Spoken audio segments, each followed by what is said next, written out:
Welcome to True Projects. In this video, we are going to explain about the project that is Railway Intrusion Detection based on machine vision, a survey, challenges, and perspectives. Before getting into the execution, first let us understand what is the project about. Railway. We all are familiar with this railway term. Railways are an essential part of transportation, right? They are used worldwide to move people and also goods over long distances. And the other thing is this railway transportation network is spread such a massive that it is almost covered over zero point 0.5 million kilometers globally. It is such a big massive. But think about it, maintaining its safety of such a vast system is huge and challenging. One major issue with this is nothing but railway intrusions. These happen when something unauthorized or potentially harmful enters the railway region of interest, that is called ROI. It is basically the area and on around the tracks. It could be anything. It may be debris, or it may be trespassers, or it may be even animals. So these cause intrusions, and they are dangerous because they can cause accidents. They disrupt the train operations, and they also even lead to injuries or loss of life, and not to mention the financial damages to railway infrastructure. So tackling these intrusions is crucial for keeping the system safe for everyone involved in it. So we do have some traditional methods involved in it. So even though we have traditional safety measures in place like fences, barriers, and people manually keeping watch, intrusions are still a big problem. Think about it, these methods have their limits. For example, conventional detection methods. So conventional detection tools like vibration sensors or infrared detectors. So we do have vibration sensors, infrared detectors, so they can be tricky to rely on because they might not work well in the bad weather or when environmental conditions change. And video surveillance. Sure, this video surveillance is helpful, but it still needs someone to constantly monitor the footage, which isn't always practical. Plus, small or hard to spot objects can easily slip through the cracks with these methods. That's why it is becoming clear that we need something smarter and more automated, something that doesn't depend so much on human effort and that can reliably handle these challenges in modern railway systems. So, to overcome all these issues in this project, we are using some advanced object detection models to keep an eye on the railway tracks. Here, we mainly rely on the models from the YOLO family, that is, You Only Look Once family, which are YOLO version 3, 4, and 5. These are the great and real time object detection models. These models are super fast and also efficient, which makes them perfect for spotting things quickly on the railway tracks. On the other hand, we have also used RCNN. So these are used to dive deeper. They give more precise details and objects about objects, and they can pinpoint their location more accurately even in tough conditions like low light or bad weather. So what is cool about this project is here we doesn't just pick one models and stick to it. We actually compare the performance of these models to figure out which one works best in terms of accuracy and also reliability. Plus, it is not just about detection, it is also designed to monitor the detection things. Moving on to the extension part, here we have taken things up a notch by using latest versions of the YOLO, including YOLO V5 S6, YOLO V5 X6, and also YOLO V9. These advanced models offer better accuracy and overall performance, especially when it comes to detecting smaller objects or handling tricky situations like objects in difficulty, that is difficult lighting, or those that are partially obscured. These upgrades help making the system even more reliable and monitoring railway tracks. Coming to the front end part, we have built front end using Flash framework. So here we have built front end using Flash framework. This lets user to interact with the system easily and securely. The application also includes user authentication.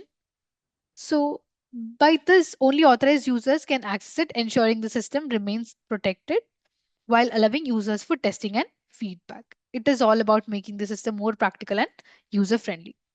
Moving on to the implementation of the project, we have followed the steps in the flow of work. First, we have imported all the necessary packages that are required to this project. Coming to the next step, first we load the images. So here we load the images that we'll be working with, which represent the railway tracks or objects in the railway area. Then we visualize images and understand their contents. We plot them on the screen so we can easily analyze that what is being shown. Coming to the next step, image processing. Here, images are converted in the format of blob, that is called blob, so that they can be fed into the neural network for further analysis. Then we define the classes for detection, such a person, animal, or anything, so system knows what to look for. Then we define the bounding boxes around the objects we want to detect. These boxes are used to highlight and identify the intrusions. The next step is we convert image into a NumPy array, which is in the format that is easy for the machine to process and perform calculations on. The next step is loading the pre-trained model. Here we load the pre-trained model that already understands general patterns, and we then look at the layers of the neural network. Then the next step. Here these layers are where the network outputs predictions. We need to identify these layers to see the results from the trained model. Then we do basic image processing again. Here we associate each image with the annotation file that contains the labels or information for the objects in the image, like which object is inside the bounding box. Then we convert. Sometimes here images are in the BGR format, that is blue, green, and red. But many models expect RGB, that is red, green, and blue. So we convert images format to ensure the model can process it correctly. So we convert BGR to RGB. Then the next step is creating a mask. Here mask is created to highlight the specific areas of the image where an object is located. Then to feed the image into model efficiently, we resize it to the dimensions the model expects. Coming to the data augmentation, here we apply random transformations like flipping or cropping to increase the variety in our dataset. This helps the model to generalize better. Then we rotate image slightly to help the model detect object at different angles. Coming to transforming the image, additional transformations are applied to further enhance the diversity of the dataset, making the model more robust. And we install the necessary packages that are required for the YOLO. Then we pre-process the images. So here we process the data in a way that aligns with the YOLO requirements, preparing the images and annotations to fit into the YOLO architecture. Then Then in this step, we design and build the deep learning model, that is YOLO, using you only look once. We structure the network to recognize objects in the railway tracks. Then next step is training the model. Here we train the model with the data set that we have prepared. During training, the model learns to detect objects based on features in the images. Coming to dumping the model, here after the models are trained and we check the performance of each model, we save the best performing model. I mean, we dump the best performing model. This allows us to use for detecting intrusions in the railway in the front end purpose. Then in the front end, so the front end of the system is developed using Flash framework, that is a web framework. It allows users to interact with the model through a simple web interface. The registration and login setup ensures that only authorized users can access the system. And SQLite is the system that is used for storing the user information. It is a database. Then user they upload images in the front end, that is in the web interface for the railway intrusion detection. And those images will be pre-processed at the backend by applying all the image processing steps needed to prepare for detection purpose. And that will be passed through the train model which detects any intrusions on the railway such as debris, trespasses or etc. Then the last step is after detection, the system displays the results to the user through the web interface, shows if any intrusions were found and highlighting the areas of concern. And these are the algorithms which are used to detect the railway intrusions. And these three are the extension models.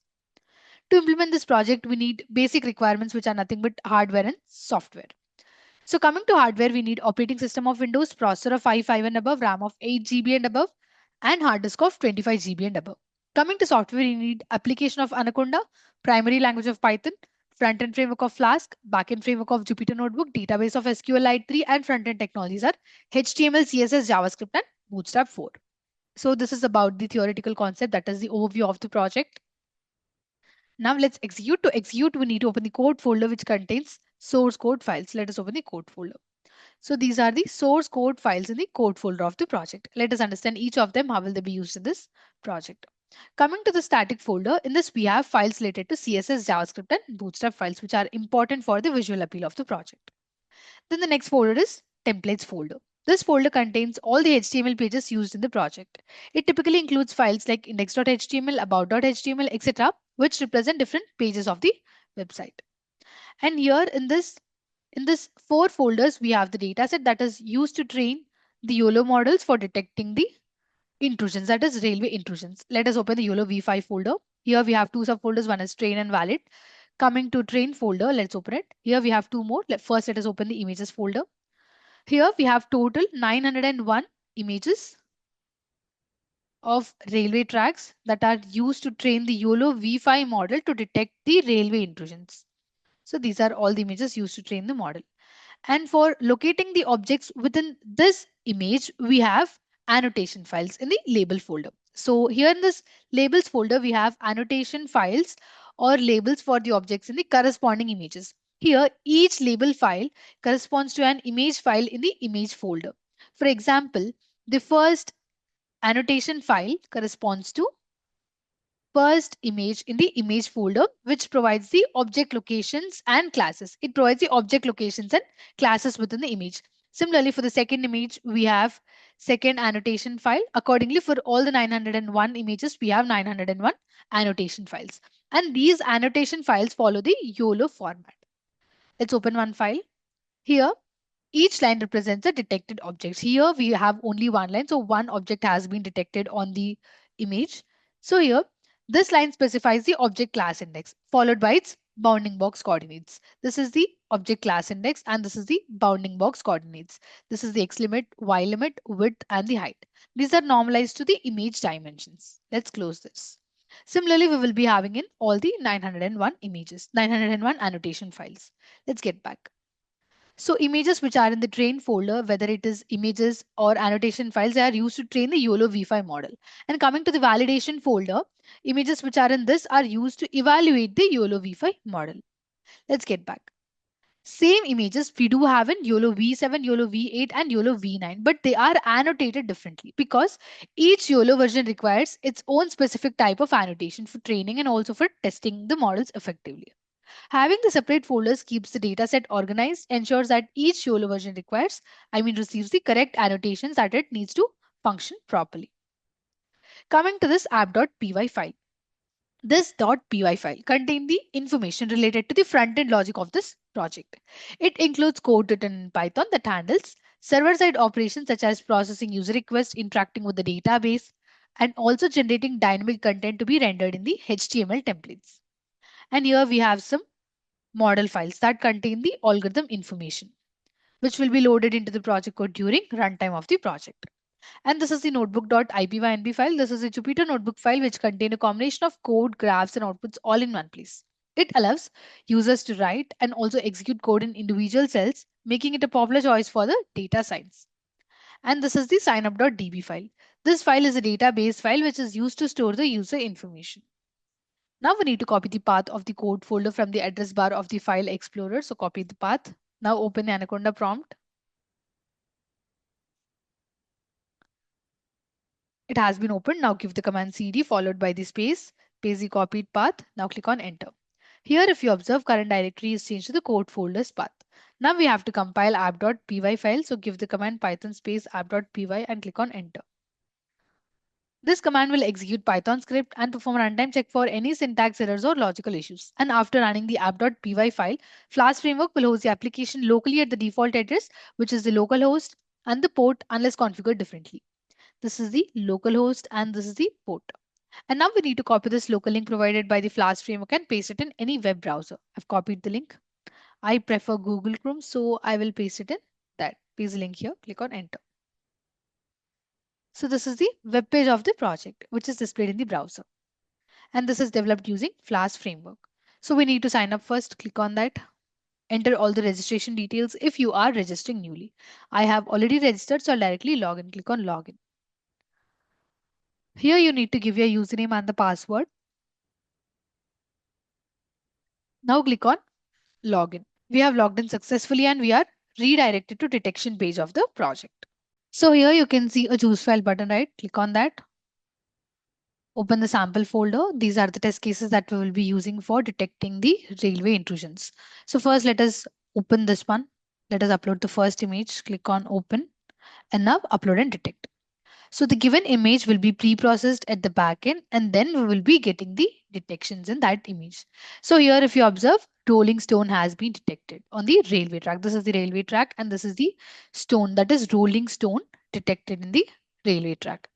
In the green color, it is detected in the green color bounding box with the class rolling stones with a 0.97 probability score. Probability score is nothing but it is the confidence level that how accurate the detection is. Now get back, click on choose file. Now let us upload this one, click on open and now detect it. So here if you observe, rolling stones are detected. There are two rolling stones detected. They are drawn in the two bounding boxes. Let's get back. Now click on choose file. Now let's upload this image, click on open and now upload and detect it. So here if you observe, other object, that is a vehicle has been detected and given the label as other object with a 0.92 probability score and it is drawn in the green color bounding box. Let us get back. So now let's detect this image, click on open and now upload and detect. So here if you observe, there are multiple animals on the railway track, so it has detected the animals in a green color bounding box. Let's get back. Click on choose file to upload some more. Now let's try using this image. So here if you observe, animals are detected. Animal is crossing on the railway track and here is a train. So here application is detecting the animal. Let's get back. Click on choose file. Now let's upload this image. Click on open and now upload and detect. So here if you observe, there is a branch which is on railway track. So it is detected in a green color bounding box. Let's get back. Click on choose file. Now let's upload this one. Click on open and now upload and detect. So here if you observe, there are multiple people sitting on the railway track. So it is detecting, application is detecting humans and drawing a green color bounding box around the humans. Let's get back. In this way, just by uploading images to the system, it will detect what are the objects on the railway track. Now click on graph. So the first graph which we have is the precision and recall graph. And here we have F1 score graph. This is the F1 confidence curve graph. This is the confidence matrix. Sorry, this is the confusion matrix. So here we have confusion matrix. This is the precision comparison graph. This is the recall comparison graph. This is the mean average precision. Here in this mean average precision and recall and also precision, on x-axis we have the metric that is used to evaluate. If this is the mean average precision comparison graph, here on x-axis we have MAP and on y-axis we have all the algorithms that are trained on the railway intrusion dataset so that we can detect the objects on that railway track. So MAP, recall and precision are the error metrics used to evaluate the detection models. Now click on sign out. In this way, just by uploading images to the system, it will detect what are the objects on the railway track. By this, we can prevent the railway intrusion. So this is all about the project. Thank you for watching video. For more projects please visit our website www.trueprojects.in.